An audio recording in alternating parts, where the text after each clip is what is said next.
انسان اچانک بلندی سے نیچے گرتا ہے، اللہ رب العالمین اس کو اشارتاً یہ سمجھا رہے ہیں، یا انسان تم بلندی پر تھے، اب تم نیچے کی طرف گر رہے ہو تو تم توبہ کر لو۔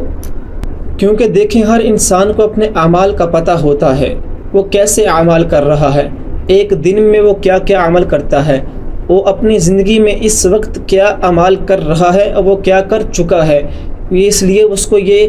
خواب اشارتاً اللہ رب العالمین کی طرف سے آ سکتا ہے کہ اے مسلمان، اے انسان، پہلے تو اچھے اعمال کر رہا تھا، اب تو نے یہ گناہ کا کام کیا، یہ نہ ہو کہ تو بلندی سے نیچے کی طرف گرائے، اس سے پہلے اپنے گناہوں کی بخشش مانگ لے۔